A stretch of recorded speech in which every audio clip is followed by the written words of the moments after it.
Now we're on Daf Lamed Tes Amud Beis, and now we're up to something called Cham Pag, where one chosem is sufficient. What's Cham Pag? Chiltis, Murios, Pas, Gvina. So the Gemara asks what's going on. You're saying that in the case of a pas, you buy a loaf of bread from a guy, you need a seal. If you're afraid that he took your bread and he exchanged it for another bread, no. You don't have to worry about that because krira bechamima made the yada. There's fresh bread, which is warm out of the oven, and then there's cold bread, meaning old bread. So you'll know that your bread was fresh bread. He's giving you cold bread. He switched it on you. The chiti b'desari nami made the other. If you're telling me that you had wheat bread and he's giving you barley bread, then it's obvious that he switched it on you. Iki adodi. So the answer here to that problem is that you got back the same kind of bread that you gave, whether it was warm or cold, whether it was wheat bread or barley bread. And what does he gain by switching his bread for your bread? And it's basically the same bread. One fresh, one, cold wheat bread for another wheat bread. It's not worth it for the guy to break the seal and risk getting caught that he's switching the bread. V'rav. So what's going on over here? Because Rav made a difference between Gvina, right? Which one was Gvina? Was on the first list, am I right? Let's just go over this. No. Gvina was on the second list. Okay. Aishna Gvina de lo Torach u'mezayev.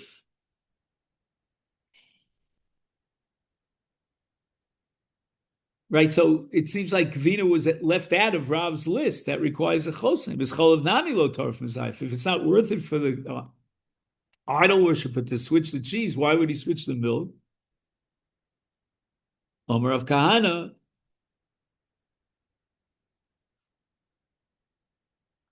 Apik cholov, take out the word cholov from Chabait. And ayal chatichas dag she'ein bo simon. You have a slice of a fish and there are no simonim. You don't have any skins. You have no more scales or fins. So it might be a non-kosher fish. And therefore you're going to need 2 chasimos. Gemara says, what are you talking about? Hainu basar. Why would he add fish to basar? It's all the same. Just like in a slice of meat, you can't tell, whether it's kosher or not. You can't tell from a slice of fish if there's no scales or fins. Moritz is trey gavni basar. He wants to mention both categories of basar. There's animal basar and there's fish basar. Shmuel Omer, beit osir b'chosem echad, machag muter b'chosem echad.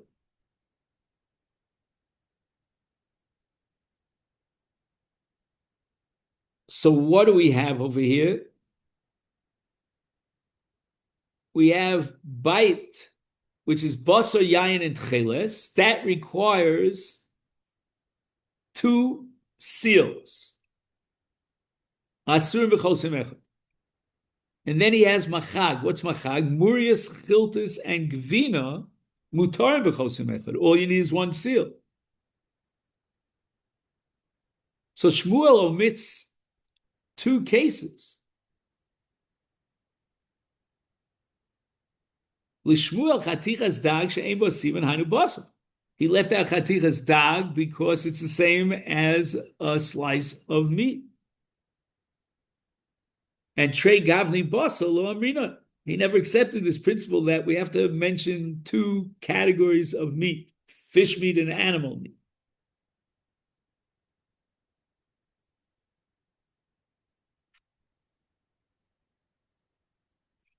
Okay, there's a whole discussion here about bread.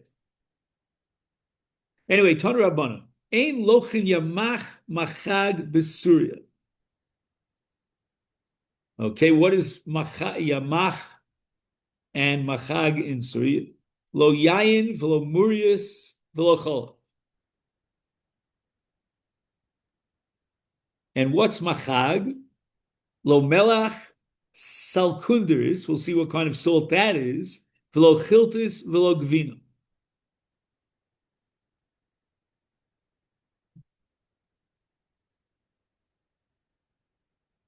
Okay, the Jewish storekeepers in Syria were suspect of not caring about the prohibition of lifnei evil osite mishal, to cause another Jew to violate the law. They themselves would observe the law for themselves, but they didn't care about other Jews.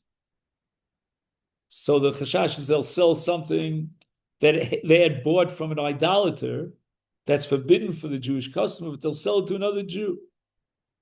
And there are 6 items that you cannot buy from Syria in Syria because the storekeepers were suspect of buying them from idolaters.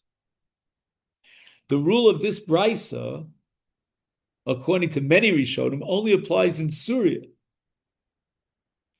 But in other areas, we don't have that suspicion.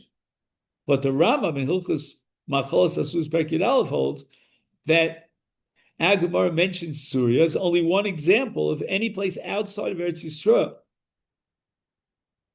And the Chiddush of Syria is that even though it's close and it borders on Eretz Yisrael, nevertheless, you cannot buy these items from an ordinary Jewish storekeeper.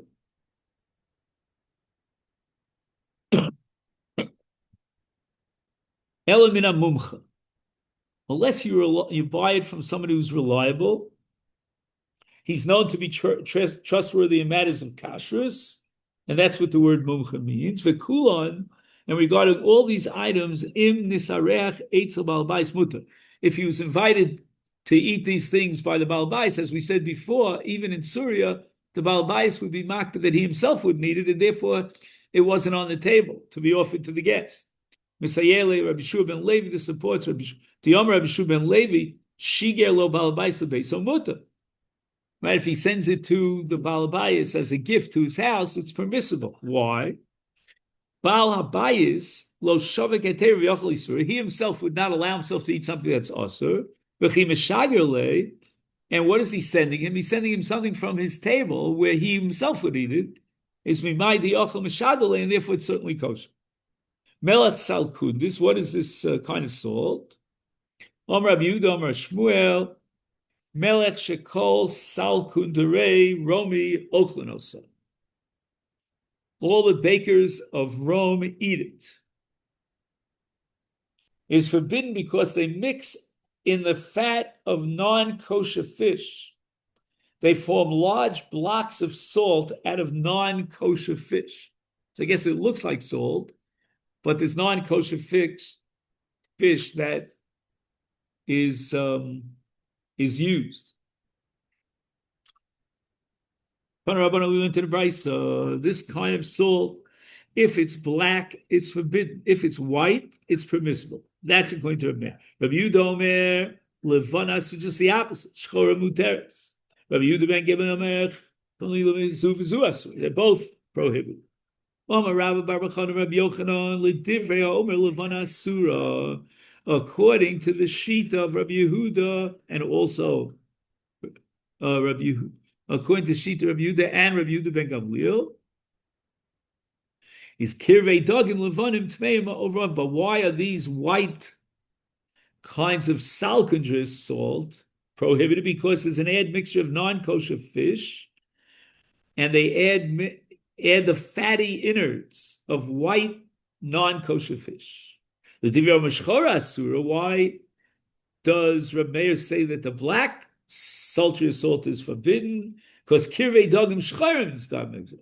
The fatty innards of black non-kosher fish are mixed in. Divrei Omer zu v'zu asura, according to the 13th Rabbi Yehuda ben Gamliel, that both us is evazemo ravim, but this or that type of non-kosher fat, whether it's white fish or black fish, is mixed in. Omer Rabbi Avo mishum Rabbi Chanina ben Gamliel. Zokein echad hoyvishchuna senu. There was an elderly gentleman, an idolater in our neighborhood. Shoya machlik panim v'shuman chazir. He would take this salt, and he would smear a coat of lard on top of it. The Mishnah says Harei Asurim.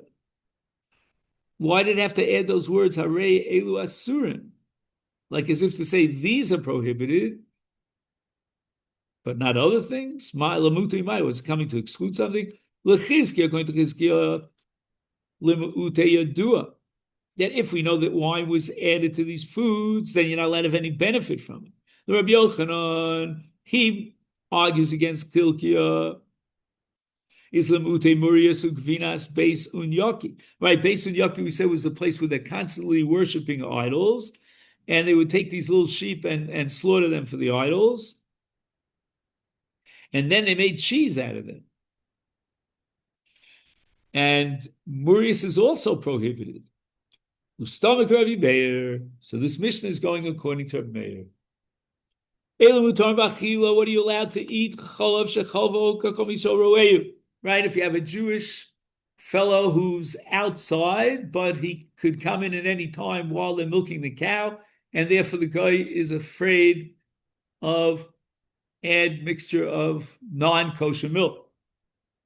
Dvash. Okay, honey, I guess they didn't add, even if they cooked the honey, but since honey can be eaten raw, therefore it's not bishalakum. Hadavdonios. Apparently these are clusters of grapes, afal pisham and natfin. Okay, here we get into the laws of hechsher kabel tuma, and these grapes are dripping with liquids. Nevertheless, those liquids, ein bohem mishum hechsher mashke. If they fall on a solid food, they will not function as machshirin to be machshir the food lekabel tuma. The Gemara is going to explain why. Ukvashim. You're allowed to buy preserves when in that place they're not accustomed to add wine or vinegar. And even though once in a while maybe they would add wine or vinegar, we don't have to be choshesh. A brine that has in it the kilbis. We said the kilbis was a kosher fish,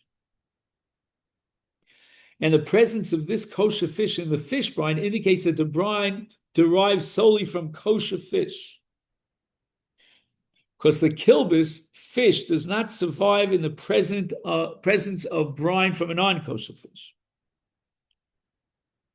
V'zeisei gluskos hamagulgolim. Okay, they used to soften the olives, a kind of an olive press.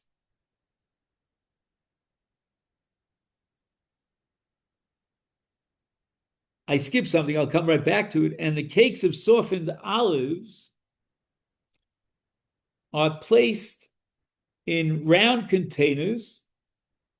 They become naturally heated and they're softened in their own oil, pressed into a cake-like shape. I don't know what the chish is. The Gemara is going to have to ask Michael Mashma. And then the leaves of chiltis, which we skip, that you buy from idolaters, they're not cut with knives. So you don't have the problem of a non-kosher tam coming from the knife. Rabbi Yossi Omer, Ashlachin Asurin. If you have these softened olives with pits that are ready to fall out, then it's prohibited.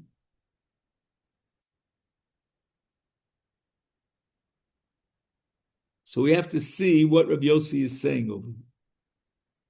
Now, what about grasshoppers? If they come from the shopkeeper's basket, they're prohibited. He mixes in non-kosher grasshoppers.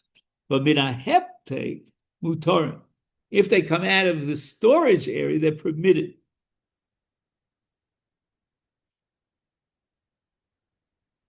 And they are salted grasshoppers placed in storage, and the shopkeeper does not pour wine over them until they are put into display baskets in preparation for sale, the truma.